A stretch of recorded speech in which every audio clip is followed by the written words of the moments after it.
Our top stories at this hour. Foreign Minister Dr. Mohamed returns to Mali after concluding his first bilateral official visit to China. Elections Commission announces that the local council elections will now be held on April 8th. And former Iranian President Akbar Hashemi Rafsanjani dies at the age of 82.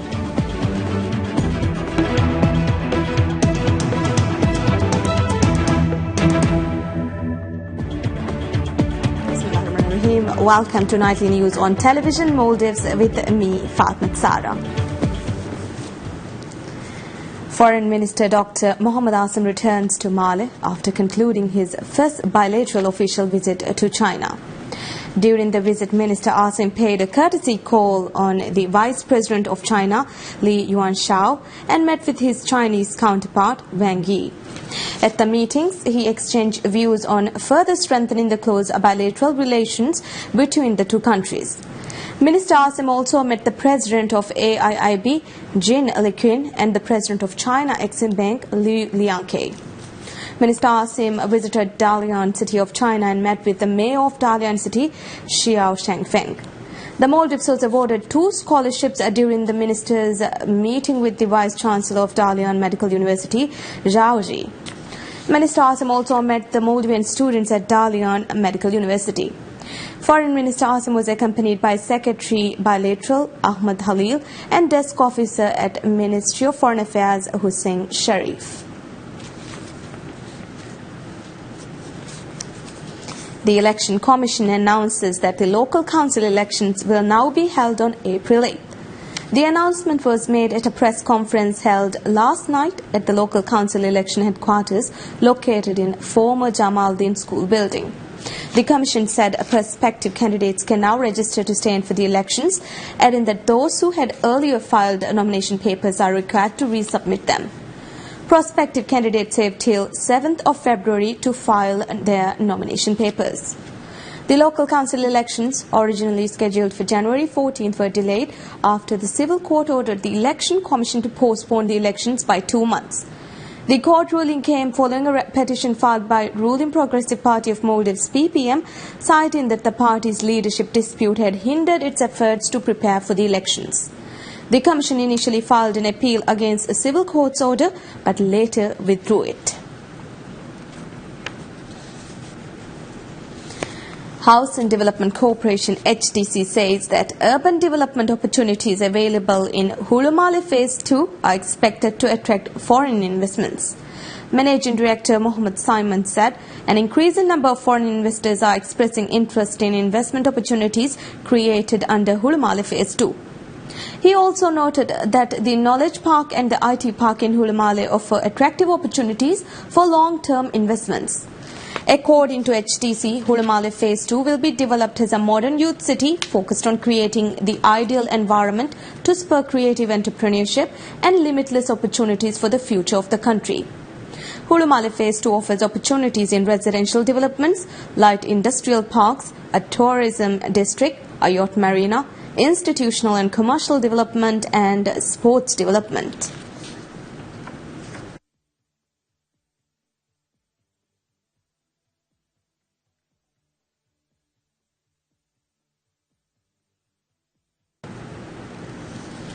Ministry of Environment and Energy begins a workshop to discuss prevention of imports of hazardous chemicals and determine safer means of disposing hazardous waste. According to the ministry, the 2-day workshop aims to discuss ways to safely transport hazardous chemicals from one country to another and means of disposing of hazardous waste. Over 40 officials from Maldives Customs Services, Maldives Ports Limited and Maldives National Defence Force are attending the workshop. Speaking during the opening of the workshop, Minister of State for Environment and Energy Abdul Majid said that hazardous waste poses a real threat to the Maldives as the country is an island nation surrounded by water. Noting that ministry is working to implement national-level policies on disposing hazardous waste, Majid said that authorities have drafted the National Chemical Proliferation Policy last year and forwarded it to Parliament for approval. Similar work is also being done through SICAM to develop a national chemical profile in 2016. We are also in the process of ratifying the ban amendment. Maldives Association of Travel Agents and Tour Operators Matato invites its members and industry partners to participate in World Travel Market WTM Connect Asia 2017, which will be held from 17th to 19th of May 2017 in Penang, Malaysia. Matato said that it aims to provide the opportunity for its members and local travel companies to participate in the exclusive and tailor-made event at reduced rates. The WTM Connect Asia was launched in May 2016. Matato said that WTM Connect Asia 2017 would bring together leading hosted buyers from Southeast Asia, China and other international markets to connect and conduct valuable business meetings with global suppliers in an exclusive, focus and hassle-free setting. Through its partnership with WTM, Matato is planning to host a destination pavilion at the exhibition with a limited number of 6 co-exhibitors.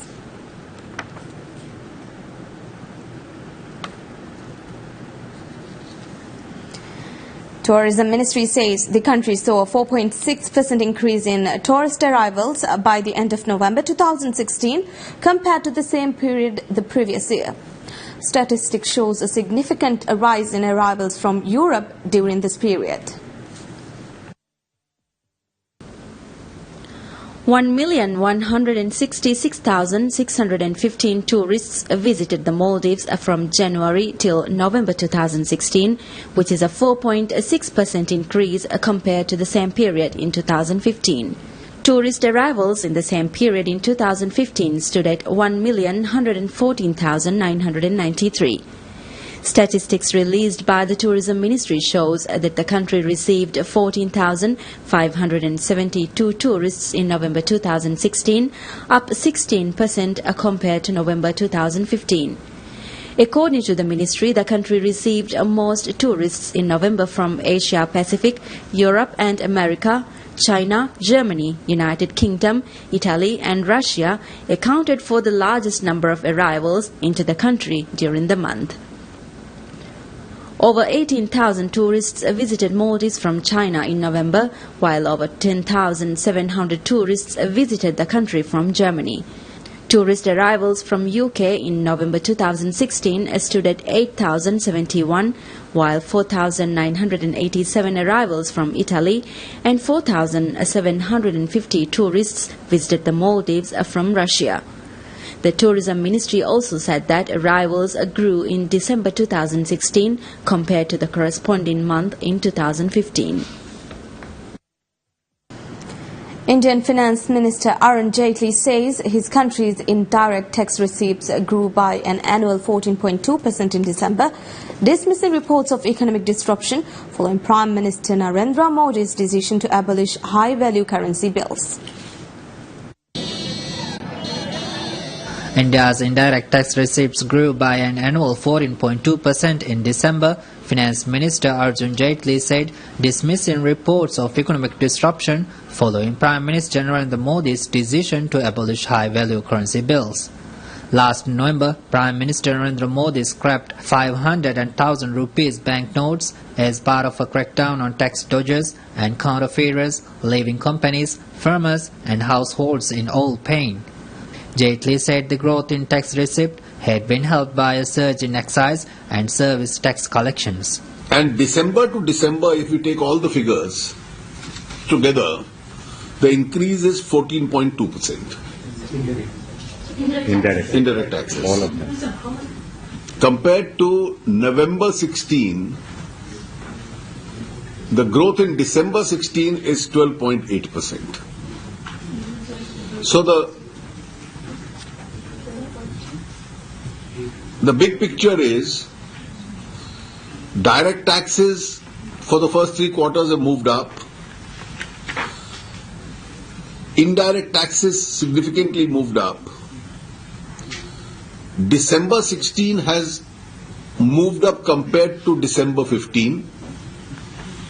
And December 16 has moved up compared to November 16. The shock decision prompted most private economists to slash growth forecast for Asia's third largest economy to 6.3 to 6.5% for the fiscal year 2016 and 2017 from over 7.5%, citing the impact of the demonetization, which they said would linger for one more year.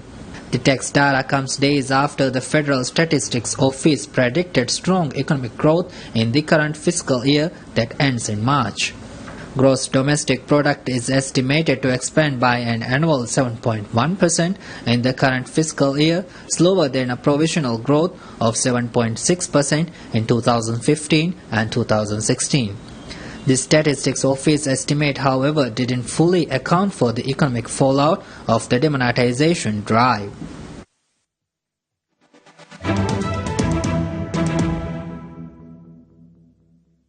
Looking at news from international arena, Thai officials say widespread flooding in the country's south has killed 21 people, hit rubber production in the region and shut down infrastructure. The military government has increased aid to flood-affected areas. Officials said Thailand's wet season usually ends in late November and heavy rain and flooding are rare in January. Unseasonably heavy rain has hit 12 out of 67 provinces in Thailand. The death toll from the flood stood at 21 on Monday, with more than 330,000 households affected, according to the Department of Disaster Prevention and Mitigation.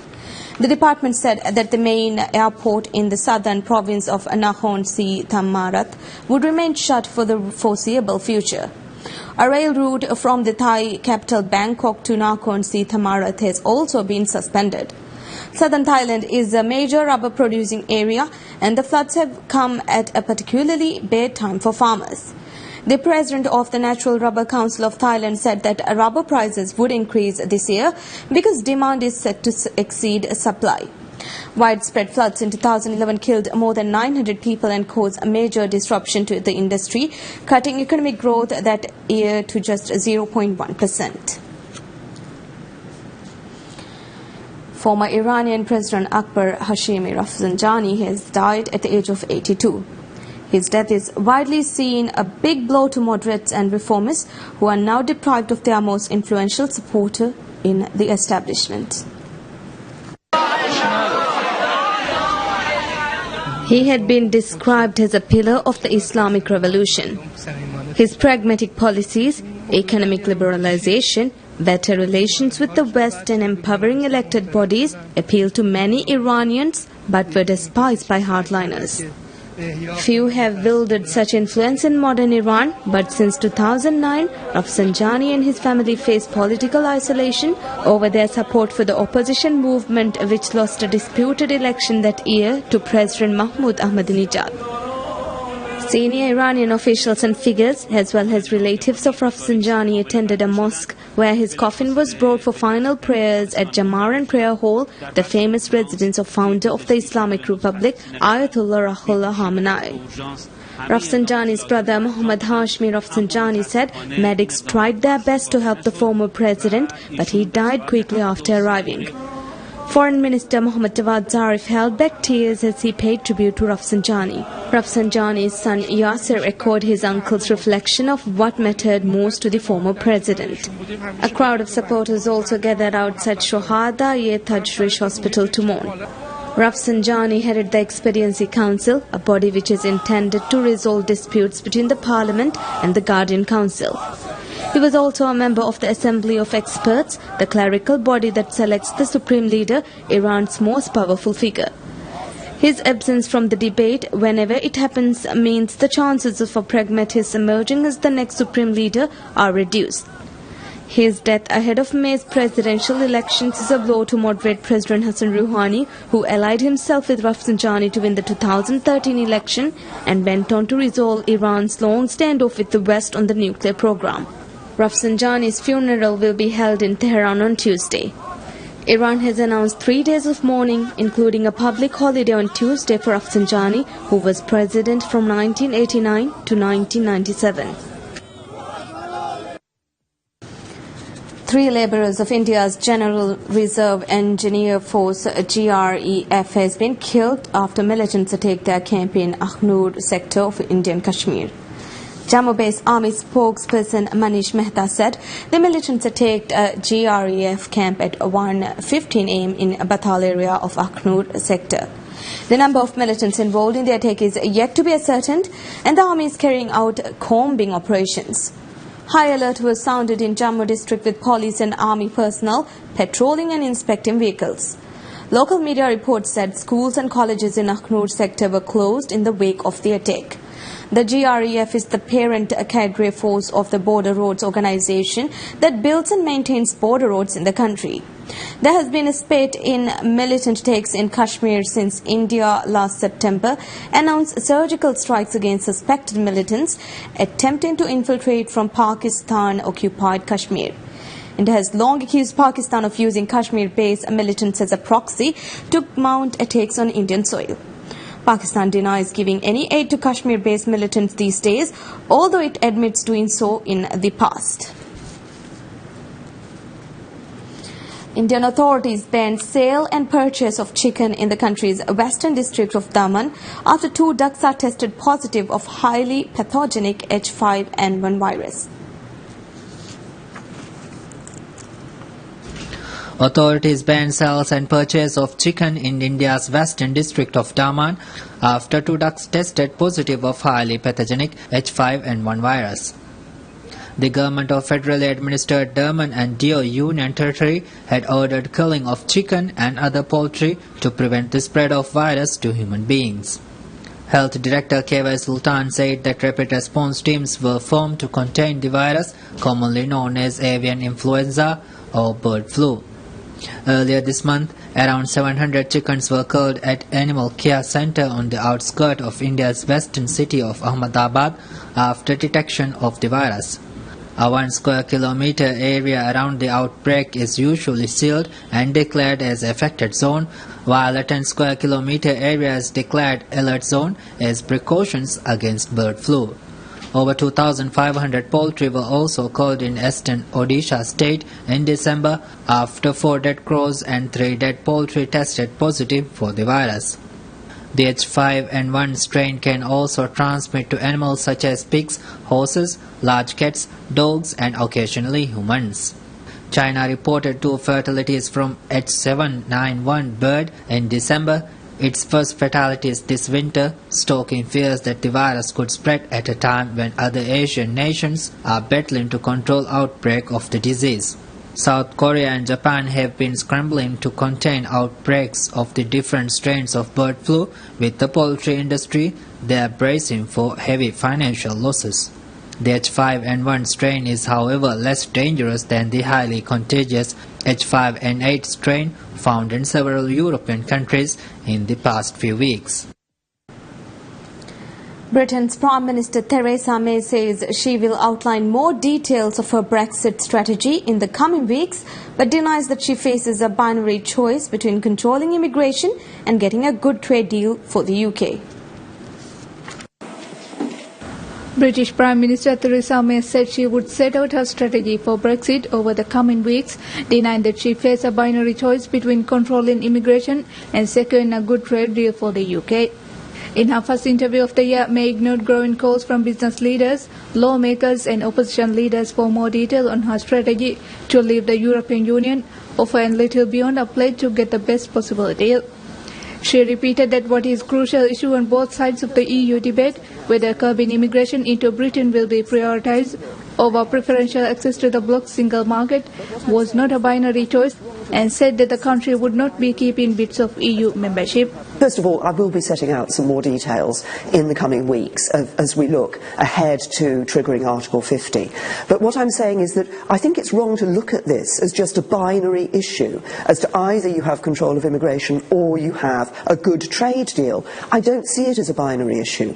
We will, outside the European Union, be able to have control of immigration and be able to set our rules for people coming to the UK from member states of the European Union.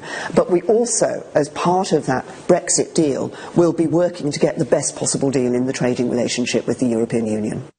May said she was aiming for an ambitious deal, shrugging off a suggestion by Britain's former ambassador to the EU, Ivan Rogers, that her government was model in its approach to some of the most complicated negotiations the country had had since World War II.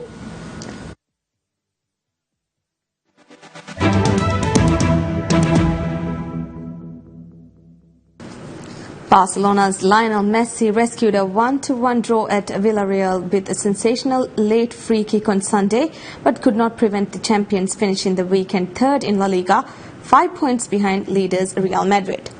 Messi bent a stunning free kick into the top corner in the 90th minute after Villarreal's Italian forward Nicola Sansone finished off a breakaway to open the scoring in the 50th, as they looked set to record a first home win over Barca in 11 years. Barcelona have 35 points from 17 games, one behind Sevilla, and trail a Real Madrid side who beat Granada 5-0 on Saturday, after are unbeaten in all competitions and have a game in hand.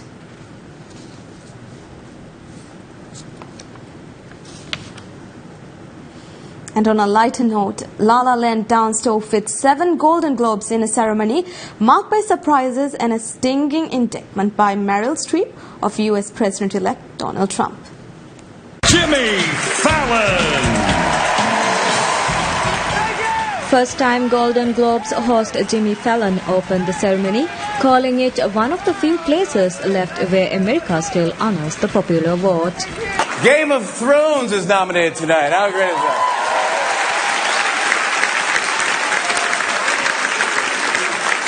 The show has so many plot twists and shocking moments. A lot of people have wondered what it would have been like if King Joffrey had lived. Well, in 12 days, we're going to find out. And the film Florence Foster Jenkins is nominated. There you go. The character has been dubbed the world's worst opera singer. And even she turned down performing at Donald Trump's inauguration. It's tough to book. And the Golden Globe goes to Damien Chazelle for La La Land. La La Land is the big winner at the Golden Globe Awards, dominating the motion picture comedy category, as Donald Glover's Atlanta is a big TV comedy winner. La La Land, a romantic musical about a struggling actress and a jazz pianist trying to make it in Hollywood, took home Globes for Best Comedy Musical and for its stars Ryan Gosling and Emma Stone, as well as for director Damien Chazelle, screenplay, score and original song. And this is a film for dreamers, and I think that hope and creativity are two of the most important things in the world. And that's what this movie is about. So to any creative person who's had a door slammed in their face, either metaphorically or physically, or actors who have had their auditions cut off or have waited for a callback that didn't come, or anybody, anywhere really, that feels like giving up sometimes, but finds it in themselves to get up and keep moving forward, I share this with you. Thank you so much for this. Thank you. The Globe wins handed out by the Hollywood Foreign Press Association strengthened the front-runner status of La La Land and Best Drama winner Moonlight for the Oscars in February. Hip-hop show Atlanta won Best TV Comedy Series and brought Donald Glover, its creator and star, a Golden Globe for Best Comedy Actor. I grew up in a house where magic wasn't allowed, so everybody in here is like magical to me. Like every time I saw a movie or Disney movies or heard your voices or saw you, I was like, oh, magic is from people. Like we're the ones who kind of, in a weird way, tell a story or a lie to children so they do stuff that we never thought was possible. My dad used to tell me every day, like, you can do anything you want. And I remember thinking, like, as a kid in first grade, like, you're lying to me. But now I do stuff, and he's like, I didn't think that was possible. Actress Meryl Streep turned a Golden Globe acceptance speech into a scathing attack on US President-elect Donald Trump, saying she had been heartbroken by his imitation of a disabled reporter during his campaign. But there was one performance this year that stunned me. It sank its hooks in my heart. Not because it was good. There was nothing good about it. But it was effective and it did its job. It made its intended audience laugh and show their teeth. It was that moment when the person asking to sit in the most respected seat in our country imitated a disabled reporter, someone he outranked in privilege, power, and the capacity to fight back. It kind of broke my heart when I saw it, and I still can't get it out of my head because it wasn't in a movie. It was real life. And this instinct to humiliate, when it's modeled by someone in the public platform, by someone powerful, it filters down into everybody's life because it kind of gives permission for other people to do the same thing. Disrespect invites disrespect. Violence incites violence. When the powerful use their position to bully others, we all lose. While Streep did not name Trump directly, she used almost the entire speech to criticize his behavior and policies, while calling for Hollywood to stand strong against any attacks and to support a press free through organizations such as Committee to Protect Journalists. Well, that's it for tonight. Stay tuned for more updates of recent current affairs stories here on Television Notice. Thank you for joining us. Wish you a pleasant evening. Good night.